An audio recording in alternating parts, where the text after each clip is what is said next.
Malik bin Dinar Al-Sami putra seorang budak berbangsa Persia dari Sijistan, Kabul, dan menjadi murid Hasan al-Basri. Ia tercatat sebagai ahli hadis sahih dan merawikan hadis dari tokoh-tokoh kepercayaan di masa lampau, seperti Anas bin Malik dan Ibnu Sirin. Malik bin Dinar adalah seorang ahli kaligrafi Al-Quran yang terkenal. Ia meninggal sekitar tahun 130 Hijriah atau 748 Masehi. Ketika Malik dilahirkan, orang-orang mengisahkan bahwa pada suatu ketika Malik bin Dinar menumpang sebuah perahu. Setelah berada di tengah lautan, awak-awak perahu meminta, "Bayarlah ongkos perjalananmu." "Aku tak punya uang," jawab Malik. Awak-awak perahu memukulinya sampai ia pingsan. Ketika Malik siuman, mereka meminta lagi, "Bayarlah ongkos perjalananmu." "Aku tidak punya uang," jawab Malik sekali lagi. Dan untuk kedua kalinya mereka memukulinya sampai pingsan. Ketika Malik siuman kembali, maka untuk ketiga kalinya mereka mendesak, "Bayarlah ongkos perjalananmu. Aku tidak punya uang. Ayo kita usir dan lemparkan dia ke laut." Pelaut-pelaut itu berseru. Saat itu juga semua ikan di laut meledongkan kepala mereka ke permukaan air, dan masing-masing membawa 2 keping dinar emas di mulutnya. Malik menjulurkan tangan.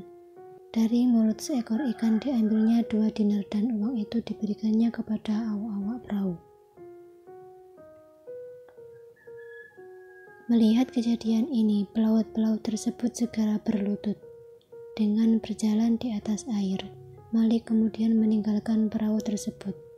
Inilah penyebab mengapa ia dinamakan Malik bin Dinar. Tentang pertobatan Malik bin Dinar, kisahnya adalah sebagai berikut.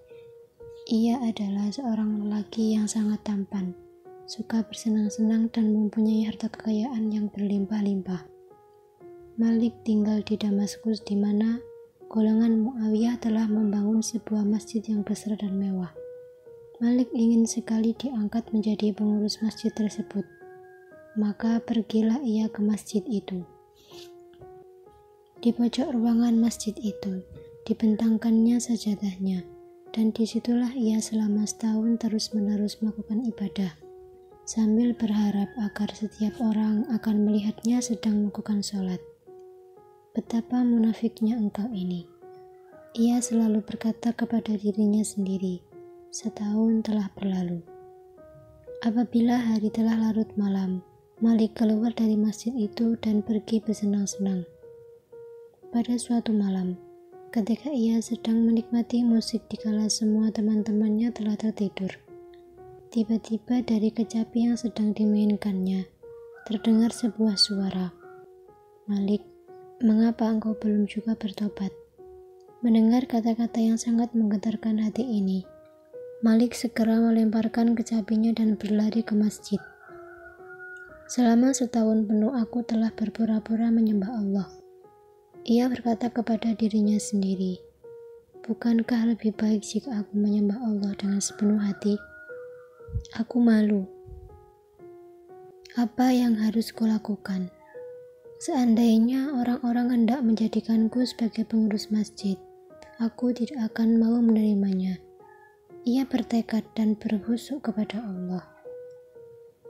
Pada malam itulah, untuk pertama kalinya ia sholat dengan penuh keikhlasan. Keesokan harinya, seperti biasa, orang-orang berkumpul di depan masjid.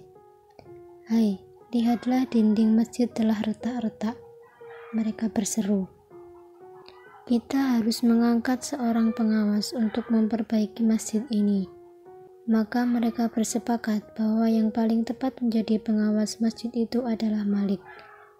Segera mereka mendatangi Malik yang ketika itu sedang sholat. Dengan sabar mereka menunggu Malik menyelesaikan sholatnya. "Kami datang untuk memintamu agar bersedia menerima pengangkatan kami ini."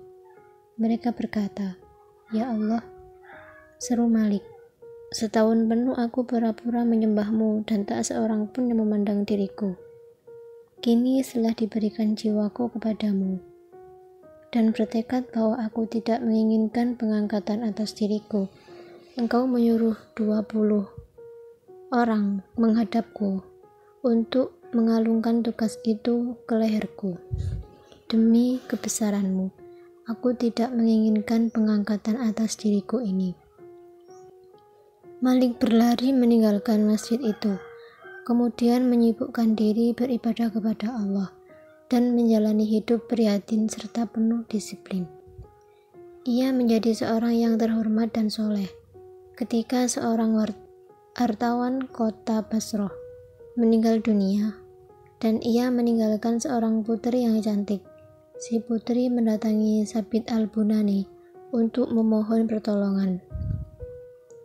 Aku ingin menjadi istri Malik, katanya, sehingga ia dapat menolongku di dalam mematuhi perintah-perintah Allah. Keinginan dari gadis ini disampaikan Sabit kepada Malik. Aku telah menjatuhkan talak kepada dunia, jawab Malik. Wanita itu adalah milik dunia yang telah kutalak. Karena itu aku tidak bisa menikahinya. Ada seorang pemuda tetangga Malik. Perilakunya sangat berandal dan mengganggu ketentraman. Malik sering terganggu oleh perilaku si pemuda berandal ini. Tapi dengan sabar ia menunggu agar ada orang lain yang tampil untuk menegur si pemuda tersebut.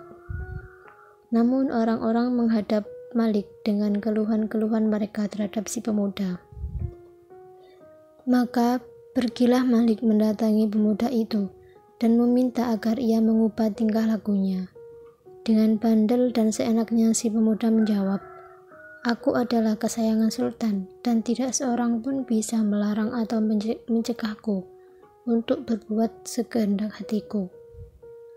Aku akan mengadu kepada Sultan." Malik mengancam, "Sultan tidak akan menyalahkan diriku," jawab si pemuda.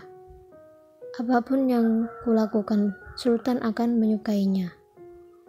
"Baiklah, jika Sultan tidak bisa berbuat apa-apa," Malik meneruskan ancamannya, "aku akan mengadu kepada Yang Maha Pengasih," sambil menunjuk ke atas, Allah. Jawab si pemuda, "Ia terlalu pengasih untuk menghukum diriku ini." Jawaban ini membuat Malik bungkam, tak bisa berkata apa-apa. Si pemuda ditinggalkannya. Beberapa hari berlalu, dan tingkah si pemuda benar-benar telah kelewat batas. Sekali lagi Malik pergi untuk menegur si pemuda, tetapi di tengah perjalanan, Malik mendengar seruan yang ditujukan kepadanya. "Jangan engkau sentuh sahabatku itu." Masih dalam keadaan terkejut dan gemetar, Malik menjumpai si pemuda. Melihat kedatangan Malik, si pemuda membentak, "Apa pula yang telah terjadi sehingga engkau datang ke sini untuk kedua kalinya?" Malik menjawab, "Kali ini aku datang bukan untuk mencela tingkah lakumu. Aku datang semata-mata untuk menyampaikan kepadamu bahwa aku telah mendengar seruan yang mengatakan, 'Jangan engkau sentuh sahabatku itu.'" Si pemuda berseru, "Wah, kalau begitu, maka rumahku ini akan kujadikan sebagai tempat untuk beribadah kepadanya. Aku tidak peduli lagi dengan semua harta kekayaanku ini." Setelah berkata demikian, ia pun pergi dan meninggalkan segala sesuatu yang dimilikinya, dan memulai mengembaraan di atas dunia ini. Malik mengisahkan bahwa beberapa lama kemudian di kota Mekah ia berjumpa dengan pemuda tersebut dalam keadaan terlunta-lunta menjelang akhir hayatnya. "Ia adalah sahabatku," si pemuda berkata dengan terengah-engah. "Aku akan menemui sahabatku." Setelah berkata demikian, ia lalu mengembuskan nafas yang terakhir.